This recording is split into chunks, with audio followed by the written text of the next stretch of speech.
हो खुश व्हा. परंतु काय घडलं घडलं असं म्हणतात की ह्या सर्व शस्त्रांचे हे शस्त्र कुठे जाऊन पडायचे बुद्धाकडे. परंतु बुद्ध हा सुरुवातीला पाहिला आपण की सिद्धार्थ गौतम हा त्याच्या ध्यान साधनेच्या निर्माण झालेल्या शक्तीच्या माध्यमातून त्याच्या शरीराला एका तेजोवलयाने काय केलं होतं वेढलेलं होतं. ज्याला आपण गौरव म्हणतो पुण्य कर्माचा आपला जो काही संचय असतो त्याने ते वेढलेलं होतं. आणि मग जसे जसे हे सगळं मारा करायचं असं म्हणतात हे सगळे शस्त्र बुद्धाच्या शरीराला पर्यंत पोहोचण्यापूर्वी ते प्रथम कुठे पोहोचायचे त्या सोनेरी रंगाच्या प्रकाशाला ते भिडायचे. असं म्हणतात की जेव्हा त्याचा स्पर्श व्हायचा हे सगळीची सगळी शस्त्र त्यांच्या रूपात फुलाच्या रूपामध्ये त्यांचं परिवर्तन व्हायचं आणि ही सगळी शस्त्र फुलं बनवून बुद्धाच्या पायावर अतिशय आदराने आणि श्रद्धाभावाने पडत होते. हे सगळं पाहून मार हताश झाला. हा सगळं पाहून मार हताश झाला आणि त्याला वाटलं आपलं काही चालत नाही. आणि अशा प्रकारे ह्या मारांवर समाधीच्या माध्यमातून सिद्धार्थ गौतमाने ह्या मारावर विजय मिळवला. आणि ज्या दिवशी सिद्धार्थ गौतमाने ह्या मारांवर विजय मिळवला अकुशलावर विजय मिळवला. मार हे अकुशल हे माराचं प्रतीक आहे. अकुशलता याच्यावर सिद्धार्थ गौतमाने ज्या दिवशी विजय मिळवला तो दिवस होता वैशाख पौर्णिमा. आणि म्हणून आपण वैशाख पौर्णिमेला बुद्धाची जयंती साजरी करतो. त्याच्या ह्या अशा प्रकारच्या विजयाची जयंती आपण साजरी करत असतो. आणि म्हणून बुद्धाला एक उपमा दिलेली आहे. एक सुंदर अशी उपमा दिलेली आहे. आणि ती उपमा अशी आहे की त्याला ह्या जगाचा ज्येष्ठ बंधू असं म्हटलेलं आहे. बौद्धांचा नाही, कोणाचा? जगाचा ज्येष्ठ बंधू. भारतीयांचा नाही, जगाचा ज्येष्ठ बंधू. असं का म्हटलं असेल? असं ह्यासाठी म्हटलेलं आहे की ह्या जगाकडे बघा तुम्ही. संपूर्ण जग पाहता आलं नाही तर ह्या जगाचं प्रतीक म्हणून आपल्याकडे बघा. आपण इथे जे काही लोक आहोत त्यांच्याकडे बघा. आपल्या स्वरूपातून आपल्याला जगाचं स्वरूप बघता येईल आणि समजून घेता येईल की बुद्धाला ह्या जगाचा ज्येष्ठ बंधू काय म्हटलं. तर बंधूंनो आणि भगिनींनो, आपण जेव्हा जगतोय तेव्हा आपण कवर्ड आहोत. कवर्ड म्हणजे काय? झाकलेले आहोत. कवर्ड डिस्कवर्ड कवर्ड आहोत म्हणजे झाकलेलं आहोत. आणि कवचाने झाकलेलं आहोत. कशाचं बरं हे कवच आहे? हे कवच आहे भौतिकतेचं कवच. कशाचं? भौतिकतेचं कवच आहे. ह्या जगातली संपूर्ण मानवजात जवळजवळ भौतिकतेच्या कवचामध्ये झाकलेली आहे. ते मशगूल आहे. त्याच्यामुळे त्याला दुसऱ्या जगाचा स्पर्श नाही. त्याला असं वाटतं जणू काही एवढंच जग आहे, भौतिकच जग आहे आणि तो काही बंदिस्त आहे. मग त्याला असं वाटतं या जगाशिवाय दुसरं जगच नाही. आणि म्हणून तुम्ही बघा त्याला आध्यात्मिक स्पर्श नाही. बघा किती लोकांना आध्यात्मिक स्पर्श आहे. त्याला आध्यात्मिक आवड नाही, त्याला आध्यात्मिक रुची नाही. का? तो कवच आहे, झाकलेला आहे. त्याचं कवच कसं आहे? भौतिकतेचं त्याचं कवच आहे आणि तो झाकलेला आहे. आणि म्हणून त्याला लोकोत्तराचा स्पर्श नाही. ट्रान्ससेंडेंटल ज्याला त्याचा स्पर्श नाही. कसं? बुद्ध असा एक व्यक्ती आहे की जो हे कवच तोडून बाहेर आला. हे कवच तोडून बाहेर आलेलं आहे. आता हा कसा बाहेर आला हे मी बोललो तुम्हाला. किती लोकांना ऐकायला बहुतेक सगळ्यांना आला असेल. किती लोकांना समजतंय मला नाही माहिती. एक उदाहरण बघूया आपण. हे कवच तुमच्या डोळ्यापुढे येईल. कारण भौतिकता म्हटलं की डोळ्यापुढे काहीच येत नाही. डोळा म्हटलं की येते की नाही? भौतिकता म्हटलं की काही येत नाही. म्हणून थोडंसं आणि एक उदाहरण बघूया आपण. म्हणजे हे मी काय म्हणालो आणि काय बुद्धाने तोडलं आणि का तो ज्येष्ठ बंधू आहे जगाचा थोडंसं लक्षात आलं पाहिजे. एखादा मुद्दा काय दोन मुद्दे कमी झाले चालेल, हाती घेतलेला मुद्दा पोहोचला पाहिजे. तुम्ही कोंबडी बघितली बरोबर आहे. हां तर डोळ्यापुढे आली. कोंबडीचे अंडे बघितले बरोबर आहे. डोळ्यापुढे आलं. एक कोंबडी साधारणतः एका वेळी 10 अंडे दिली असं कल्पना करा. केली कल्पना? सगळे करा. ज्यांनी केलं त्यालाच कळणार आहे. आणि तुम्हाला ही गोष्ट माहीत असेल की ही कोंबडी काय करते, अंड्यांना ऊब देते, बरोबर आहे, अंड्यांना ऊब देते. आणि हे 10चे 10 अंडे कोणाचे आहेत, एकाच कोंबडीचे आहेत. 10 अंडे एकाच कोंबडीचे आहेत.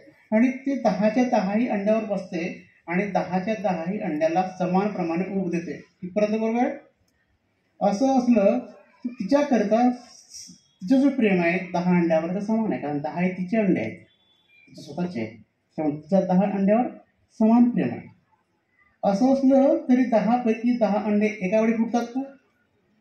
एक अंडा कधी पण एक अंडा पहिल्यांदा फुटतो. तुम्ही जेव्हा जेव्हा चिवचिव करतो ती उडून बघा, तुम्हाला एकच अंडा फुटलेला दिसतो आणि तिथून एक पिल्लं बाहेर आलेलं दिसते. तो जो पिल्लं बाहेर आलेला आहे याचा अर्थ असा आहे की तो पावसामध्ये होता. इट वॉज कवर्ड बाय, बरोबर. तर तो जेव्हा अंड्याच्या आत होता तेव्हा बाहेर काय चाललं त्याला माहिती का? हे तेव्हा कळालं जेव्हा तो कवचाच्या बाहेर आहे. आपणही जसं त्या पिल्लाला काहीच कळत नाही, त्याला जर म्हटलं तुला काही कळत नाही तर तो म्हणून तुलाच कळत नाही, बरोबर आहे का? तुम्ही मला बरोबर तुम्हाला काही कळत नाही असं तुम्हाला कोणी भेटतो का? तो हो म्हणणार आहे म्हणून पाहिजे का तुम्हाला काही कळत नाही, मग बघा त्याला पुढचं काय होतं, मजा येते तुम्हाला, अशी मजा येते, बरोबर आहे. म्हणून पाहिजे का तुला काही कळत नाही, पण त्याला खरंच काही कळत नाही, पण कळत नाही हे देखील कळत नाही, मग पुढचं काहीच कळत नाही. आता प्रश्न असा आहे की हा कवर्ड असं त्याला पिल्लं अंड्याचं बाहेर आला. आपण सगळे कवर्ड आहोत. जसं पिल्ल्याला बाहेरचं जग माहीत नाही, आपल्याला भौतिकशास्त्रात दुसरं जग माहिती नाही. आता प्रश्न पुढचा आहे, काय इंटरेस्टिंग आहे, ऐकताय? इंटरेस्टिंग प्रश्न आहे. आता प्रश्न असा आहे 10 अंडे होते, एक पहिला का फुटला, बरोबर आहे प्रश्न, आणि तोच का फुटला असं म्हणतात.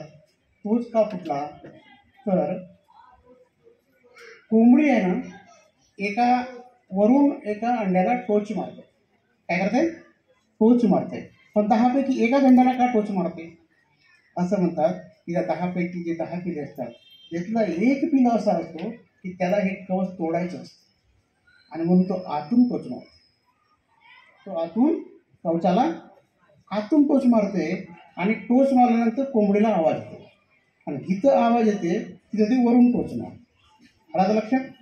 जिथं आवाज येते तिथं ती वरून टोच मारते आणि म्हणून 10 पैकी एक पिल्लं सगळ्यात प्रथम पाहायला येते. ह्या जगातला पहिला पिल्लं कोण आहे? सिद्धार्थ गौतम. तो आज बाहेर आला समाधीच्या मार्गानं. आज भौतिकीचं कवच तोडून तो बाहेर आला. ते जिंकलं. त्यांच्या ह्या जिंकण्याचा, ह्याचा हा जयाचा, त्याच्या ह्या विजयाचा समारंभ आपण साजरा करतो. अशा प्रकारे पाहिला आपण की तो केवळ बौद्धांचा नव्हे तर कोणाचा आहे? संपूर्ण मानव जातीचा ज्येष्ठ बंधू आहे. त्याच्यानंतर अनेक झाले असतील पण त्याच्यानंतर झाले, पुढं 9 होणारच आहेत, पण एक पहिल्यांदा आला आणि म्हणून ह्या 9चा तो बंधू आहे, नव्हे तो ज्येष्ठ बंधू आहे.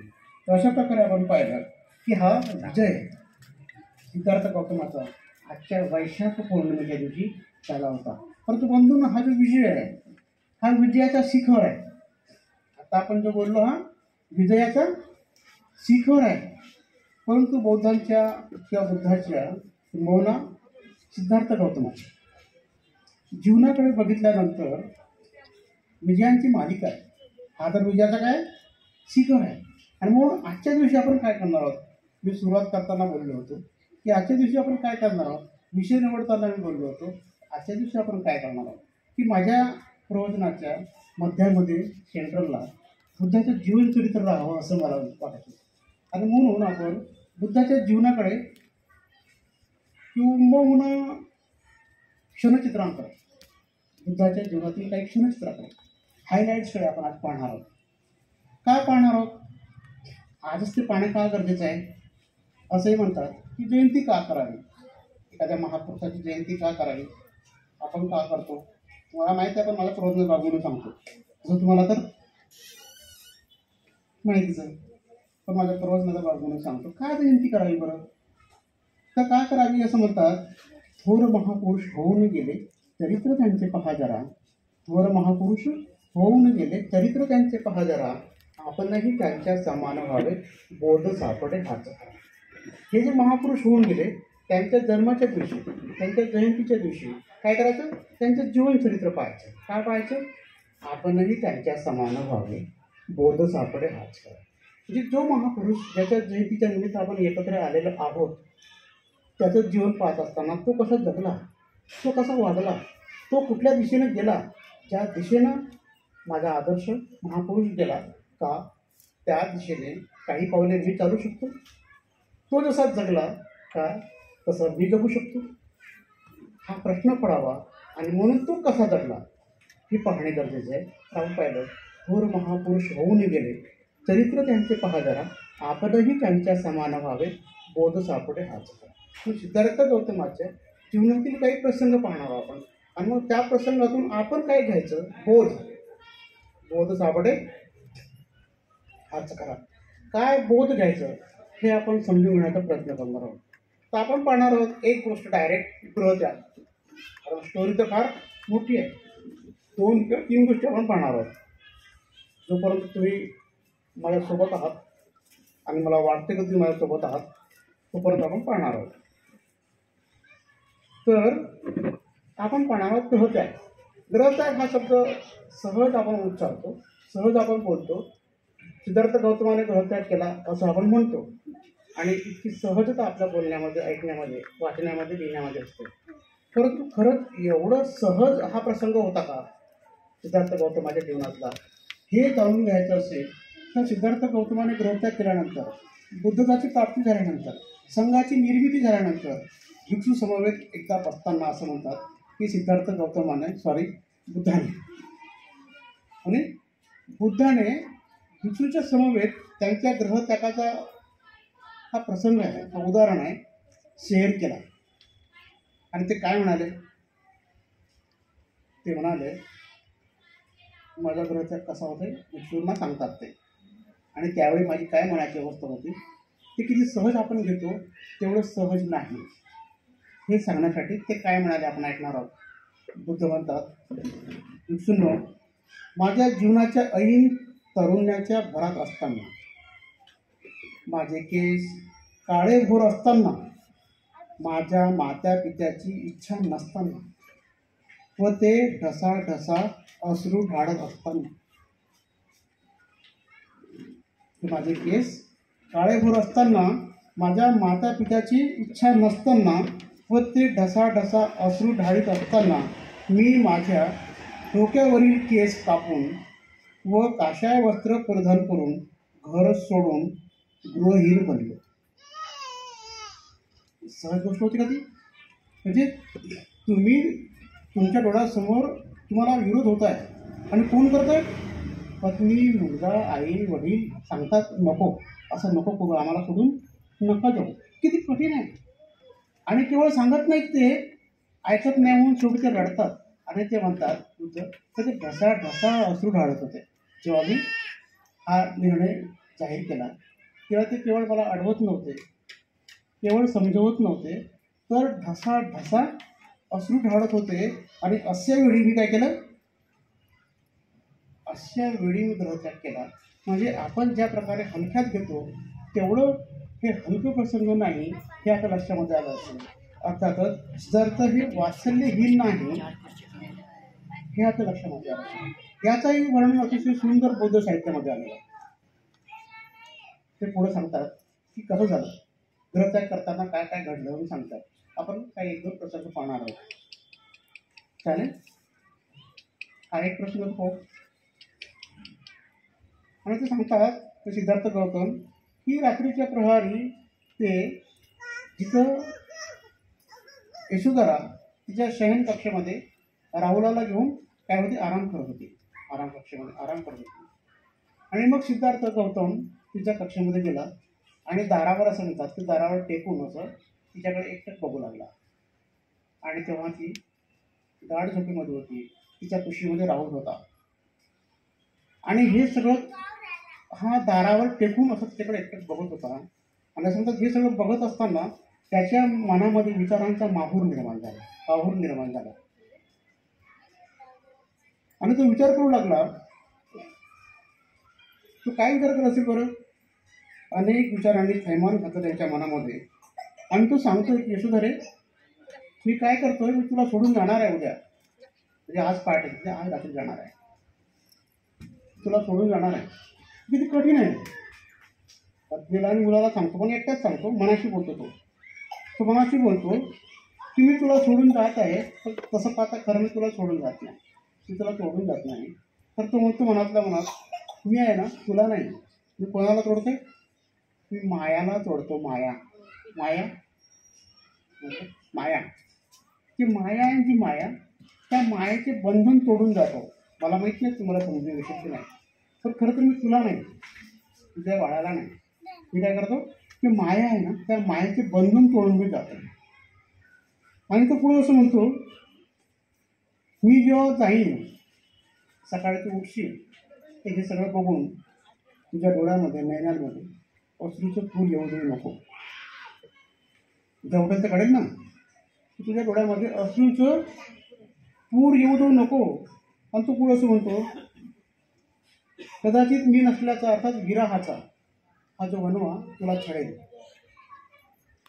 विरहाचा वनवा तुला छळेल, तेव्हा त्या वनव्याचा तुझ्या मने काहूर माझी देऊ नको. असं म्हणतो. हा सुंदर 2 ओळी सांगितलेल्या आहेत. असं म्हणतात, मोहाची तोडुनी बंधन चाललो दूर, मोहाचे तोडुनी बंधन चाललो दूर, हे यशोधरे तू नकोस नेणे आणू अश्रूपूर. उद्या पहाटे उठशील तेव्हा, उद्या पहाटे उठशील तेव्हा, विरहाचा तुझं छळेल वनवा, त्या वनव्याने मनी तुझ्याना माजू दे काहूर. घे यशोधरे नकोस नेणे आणू अश्रूपूर.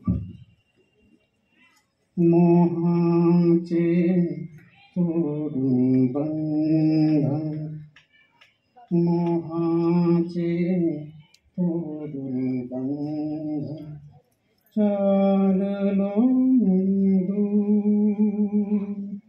मोहाचे तोडून बंधन चाललो दूर. ये यशोधरे तू नकोस नेणे आणू अश्रूपूर. मोहाचे तोडून बंधन चाललो दूर. उद्या पहाटे उठशील तेव्हा, उद्या पहाटे उठशील तेव्हा, विरहाचा तुझं छळेल वनवा. उद्या पहाटे उठशील तेव्हा, विरहाचा तुझं छळेल वनवा. त्या वनव्याने मनी तुझ्याना, त्या वनव्याने मनी तुझ्याना माजू दे काहूर. गे यशोधरे तू नकोस नेणे आणू अश्रूपूर. मोहाचे तोडून बंधन चाललो दूर, मोहाचे तोडून बंधन चाललो दूर, मोहाचे तोडून बंधन चाललो दूर. अशा प्रकारे सिद्धार्थ यशोधराला आणि राहुलाला सोडून देण्याचा विचार करतो, सोडून गेलेला नाही. असं म्हणतात की ती एवढ्यात यशोधरेला जाग येतो आणि मग त्याचं काय चाललंय हे सगळं यशोधरेला सिद्धार्थ सांगतो. आणि तो सांगतो आणि त्यांनी जे काही त्याच्या मनामध्ये जे काही चाललं होतं विचारांचं थैमान, त्याच्या अगदी वेगळं घडते. काय वेगळं घडते? हा म्हणतो बा हिचं कसं होईल, हिचं कसं होईल, उद्या हिचं कसं होईल, परंतु जेव्हा तो सगळी स्टोरी तिला हे आपल्या मनातलं सगळं सांगतोय आणि असं तुम्हाला माहीत आहे की तेव्हा यशोधरा काय म्हणते की तुमच्या जागी जर असतो मी तर काय केलं असतं, मीही तेच केलं असतं. तर ती थांबवत नाही. आपल्या कुटुंबातील यशोधरांना देखील त्या यशोधरेकडून काहीतरी घेतलं पाहिजे. का थांबवत नाही? का बरं जा म्हटलं? बरं वाटलं? बरं झालं एकदाचं असं वाटलं? असं वाटलं का? मग का बरं? का बरं म्हणते यशोधरा जा म्हणून? कंटिन्यू करू? का बरं असं म्हणते? सिद्धार्थाने ग्रहत्याग जेव्हा केला तेव्हा त्याला काही कशासाठी केलं ग्रहत्याग? का म्हणून केलं? ते म्हातारे पाहिलं असं आहे का? प्रेत पाहिलं असं आहे का? असं नाही. तर का बरं केलं? तर रोहिणी नदीच्या पाण्यावरून काय भांडण झालं होतं आणि संघाच्या सेनापतीने संघनायकाने काय ठरवलं होतं?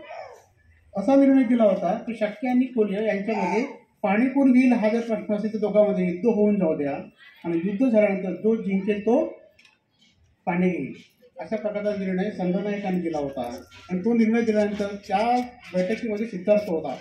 आणि आतापर्यंत परंपरा अशी होती तर संघनायकाला कोणीही विरोध केलेला नव्हता. हा सिद्धार्थ पहिला तरुण असा होता की त्यांनी उभं राहून त्याला विरोध केला होता आणि उभं राहून विरोध केल्यामुळे संघनायकाला ती गोष्ट आवडली नाही आणि म्हणून त्यांनी शिक्षा जाहीर केली. म्हणजे यशोधराने काय जा म्हटलं? आपण प्रश्न आहे ना, थांबवलं का नाही?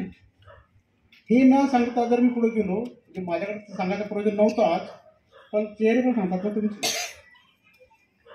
आणि म्हणून सांगणं गरजेचं वाटतं मला की का म्हणाली अशी यशोधरा जा म्हणून, काय म्हटलं नाही थोडं थांबा म्हणून.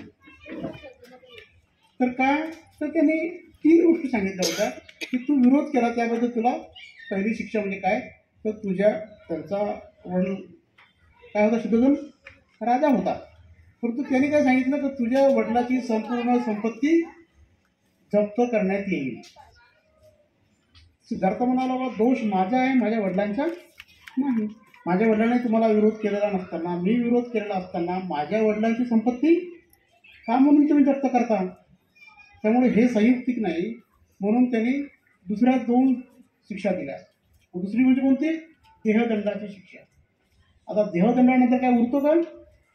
काहीच उरत नाही. आणि म्हणून तिसरी काय तर तुला हे राजकाळ सोडून गृहत्याग करावा लागेल. आणि ह्या सगळ्या गोष्टी सिद्धार्थाने यशोधराला सांगितलं.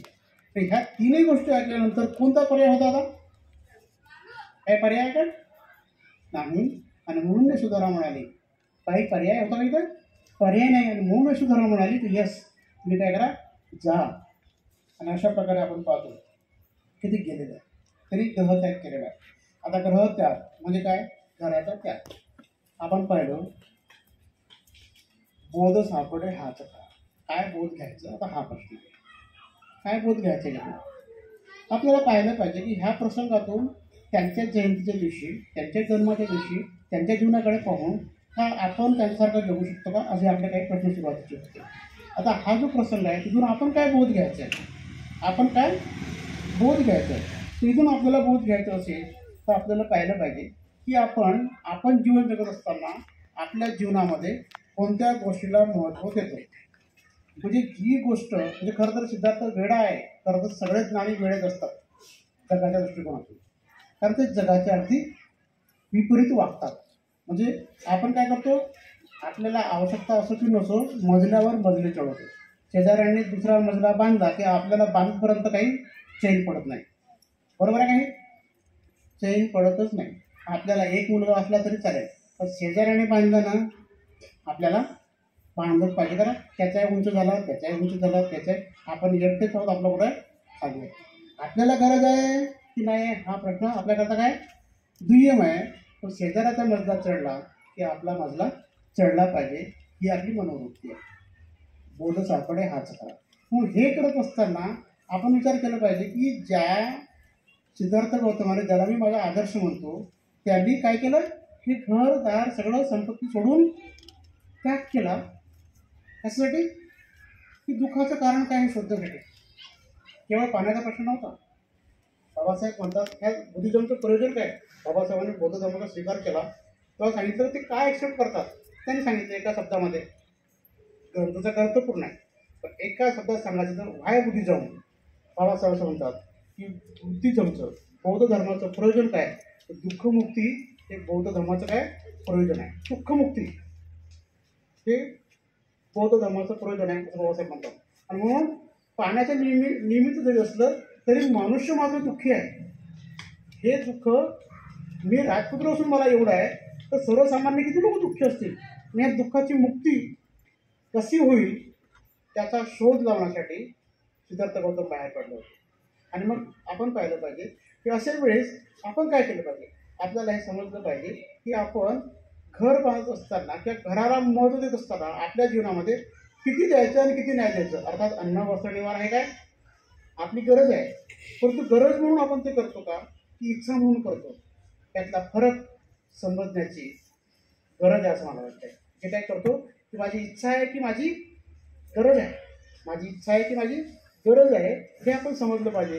हे जर नाही समजलं तर आपण कर्ज काढून घर बांधू शकतो. आणि कधी कधी तर असं होते की घर बांधण्यामध्ये बांधणारालाच घर लागण्याची वेळ येते. बरोबर आहे. घर बांधताना बांधणारालाच घर लागण्याची वेळ येते. आणि कधी कधी पूर्ण घर झालं, गृहप्रवेशाचा कार्यक्रम पण झालं, त्याच्यानंतर जर लोक आपण त्यांच्याकडे गेलो तर त्यांचं एकच सुरू असते, सध्या आता फार खर्च, एवढं इन्स्टॉलमेंट, अमुक झालं तमुक झालं, असं वाटते येणाऱ्याला उभी झालं. बरं होतं वरचा म्हटलं नव्हतं तेव्हा असं काही म्हणत तरी नव्हता. एक म्हटलं होतं तेव्हा आनंदाने हे घेता का ते घेता का, घ्यानं थोडंसं काय फरक पडते. आता म्हणतो असं झालं तसं झालं. बरोबर आहे ना. म्हणजे काय लागलं, घर बांधताना आपल्याला घर तर लागणार नाही याची काळजी घेतली पाहिजे.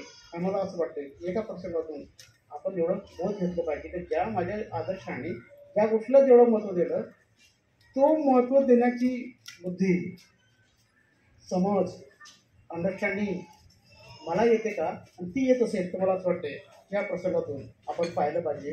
असं म्हणतात just you are the guest. आपण कोणा केवळ पाहुणे आहोत. आपण पाहुणे आहोत हे जर आपल्याला समजलं आपण पाहुणे आहोत, या जगामध्ये आपण आलेले पाहुणे आहोत. जसं पाहुणा तुमच्याकडे मालेगावला तुमच्या घरी आला तर तुम्ही कुठल्या गावाला पाहुणे म्हणून गेले तर त्याच्या घरात राहत असताना त्या घराच्या मजल्यावर तुमच्या करता का बांधायला तरी. कारण काय तुम्हाला याची जाणीव आहे की तुम्ही पाहुणे आहे, तुम्हाला उद्या परवा जायचं आहे. एक दिवसानंतर तरी तुम्हाला जायचं आहे. जेव्हा तुम्हाला जायचं आहे हे लक्षामध्ये येते तेव्हा तुम्ही बांधायच्या नादी लागत नाही. पण जेव्हा तुम्हाला हे जायचं आहे हे लक्षात राहत नाही, जायचं समजू लागलं ना, पण समजू लागलं ना, बरोबर समजलं.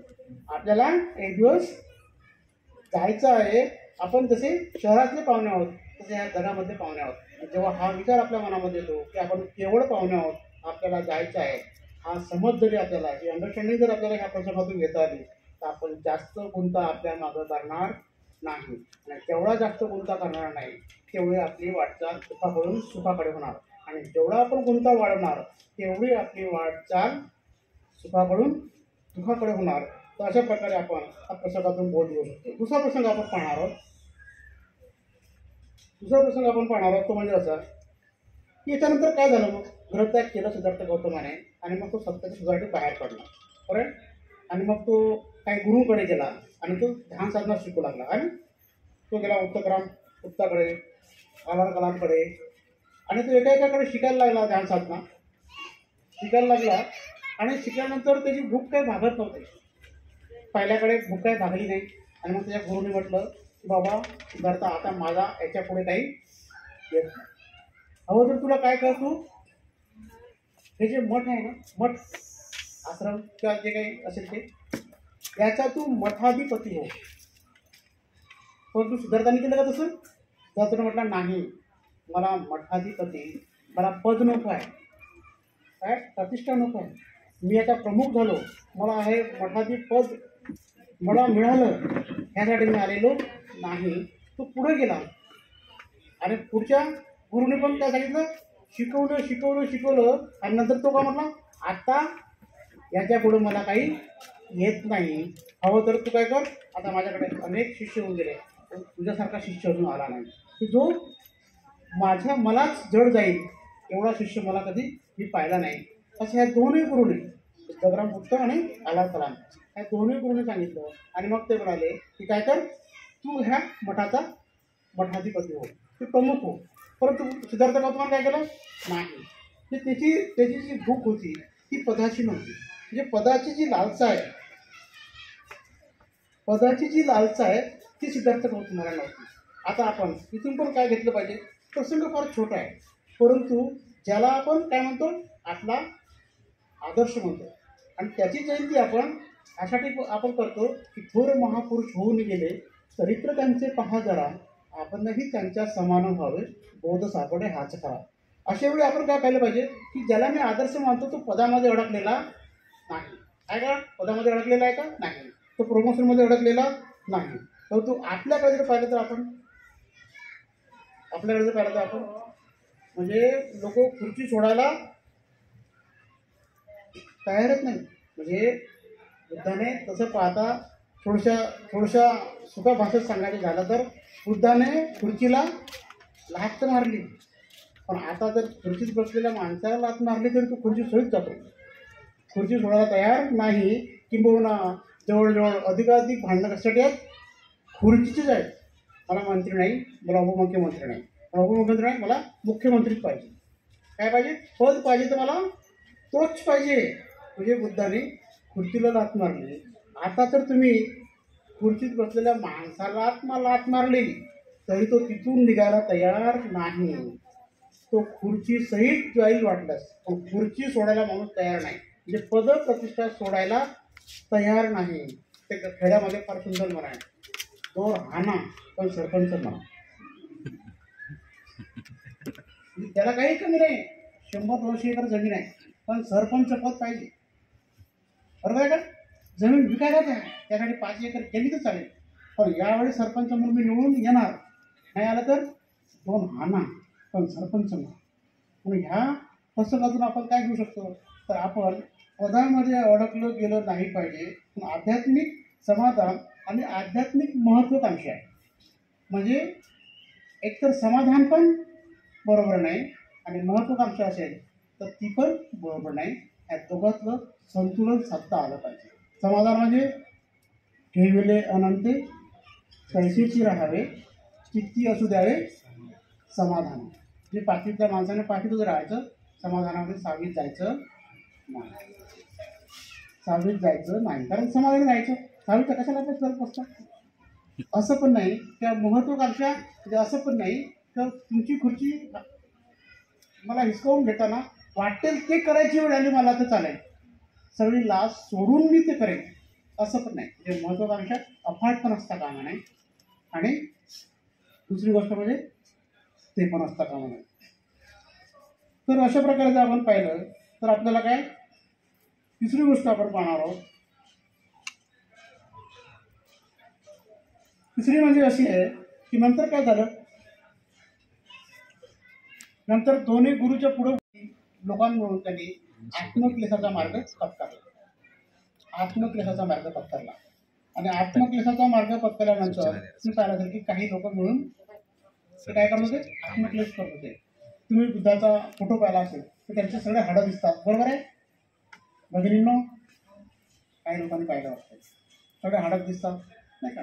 असं म्हणतात की त्यांच्या पोटाला हात लावलं तर पाठीच्या काना लागायचा, इतकं त्यांनी काय केलं, आत्मक्लेश केलं. पण आत्मक्लेश केल्यानंतर त्यांच्या अशा लक्षामध्ये आलं की आत्मक्लेशाच्या माध्यमातून किंवा मार्गातून त्या प्रयत्नातून ज्ञान प्राप्ती होणे शक्य नाही. आणि मग त्यांनी काय केलं, हिरी काहीतरी घेतलं होतं ना, कोणाची, जगत. आमच्या भगिनी आहे ना ग्रंथ वाचतात, बरोबर आहे ना, असतात का ग्रंथ वर्षवास आहे, बरोबर. मग आमच्या भावांपेक्षा बहिणीला जास्त माहिती आहे. तर आमचे भाऊ माहीत नाही वाचतात का, बहुधा वाचत नाही. मालेवाची वाचत असेल तर मग चांगलीच गोष्ट आहे, पण इतरत्र जातं तर भावांना अजून ग्रंथाची गरज नाही. तर आमच्या बहिणी वाचतात, त्यांच्यामुळे त्यांना माहीत आहे वाचाच्या माध्यमातून. तर काय केलं त्यांनी, आत्मनिग्रहाचा मार्ग, आत्मइंद्रिय निग्रहाच्या मार्गाचा त्यांनी त्याग केला. आणि जेव्हा त्याग केला तेव्हा बाकीचे जे उर्वरित जे शिष्य होते तेव्हा म्हणजे त्याचे मित्र असतात, म्हणजे गटाचा दास, गट जे म्हणेल तेच. गट जे म्हणेल तेच, याला स्वतंत्र विचारसरणी नाही, इंडिपेंडंट थिंकिंग नाही. बौद्ध धर्माच्या भाषेमध्ये त्याला व्यक्ती असं म्हणतात. आपण जी व्यक्ती म्हणतो तशा अर्थानं नाही, त्याला कंसामध्ये खरा व्यक्ती असं म्हणतात. त्या खरा व्यक्ती जो असतो तो कधीच अशा प्रकारच्या ग्रुपाच्या प्रभावामध्ये येत नाही. तो आपली इंडिपेंडंट थिंकिंग त्याची सुरू असते आणि तो समोर कोण आहे याचा विचार न करता काय खरं आणि काय खोटं त्याला जे वाटते त्या क्षणी तो त्याची ती गोष्ट सांगू शकतो. परंतु आपला जो स्वभाव आहे, जसे लोक म्हणतील तसं आपण वागतो. आता राहणी सहाणीमध्ये बघा बरं, राहणी सहाणीमध्ये म्हणजे तुम्ही जर आता तुझं तरुण पोरांचं उदाहरण देतो मी. आता बघा ते कटिंगचा प्रकार पाहिला का तुम्ही? इकडून पण बंद, इकडून पण बंद, इकडून सुरू असतो काय ना. तो सुरू झाला, एकाने सुरू केलं, दुसऱ्याने सुरू केलं, तिसऱ्याने सुरू, बरोबर आहे ना, सगळ्यांनी सुरू केलं. आता ते पाहिल्यानंतर आपल्याला कसं तरी होतं, पण सगळ्यांना काय वाटतं का तसं नाही, म्हणजे मेजॉरिटी वाढली झालं, बरोबर. तसं आता समजा ठीक आहे, मालेगाव थोडंसं छोटं शहर आहे, पण जर मोठ्या शहरामध्ये तुम्ही गेलं म्हणजे ज्या गोष्टी आपण घरात करायला लागत होतो, जर तुम्ही बघा घरात आपण बराणीवर राहायला आणि हाफ पॅन्टवर राहायला अजूनही लागतो, बरोबर आहे का. पण आता बघा प्रवासामध्ये लोक पॅन्टावर, हाफ पॅन्टवर एवढ्या आणि बराणीमध्ये असंच बराणीवर, इथून बराणी नाही, बरोबर आहे. झाली का बघा, म्हणजे बरं समजायला सोपं होईल. बघा मला तुम्ही करा करू नका सांगत नाही मी, चांगलं वाईट हे पण बोललेलो नाही. मला सांगायचं हे आहे की आपली मेंटॅलिटी जी आहे सर्वसामान्य माणसाची, जो कवचाच्या आत आहे तो ही परंपरेला छेद देऊ शकत नाही. सिंह के न लेहडे होते ज्ञानी का न समाज, सिंह के न लेहडे होते ज्ञानी का न समाज असं म्हणतात. सिंह जेव्हा चालतो ना असा चालतो, ते लॉर्ड बुद्धावर त्याची ॲड यायची चालताना असं वाटत त्याला पाहत राहावं. कधी कधी मी मुलाला म्युझिकला आतून जोरात बोलवायचं, या काय बघा तो कसा चालतो. ते ॲड होती ते लॉर्ड बुद्धावर, पण तो सिंह असा चालायचा ना, त्याची चाल पाहताना वाटायचं क्या बात है. तो सिंह के न लेहडे होते ज्ञानी का न समाज. तो सिंह लेहडे म्हणजे ग्रुप. सिंह जेव्हा चालतो ना तो फक्त चालतो, त्याच्या पाठीमागं कोण येतो कोण नाही येत त्याची बिलकुल फिकर नाही, बरोबर आहे का. तो चालतो, त्याचा मार्ग तो पकडतो, तो ठरवतो आणि तो चालतो. पण अन्य प्राण्यांचं कसं आहे का, ते ग्रुपशिवाय चालत नाही, याला याची फिकर नाही. म्हणून महापुरुष जे असतात सिंह के न लेहडे होते ज्ञानी का न समाज, म्हणजे ज्ञानी लोक जो होते आहे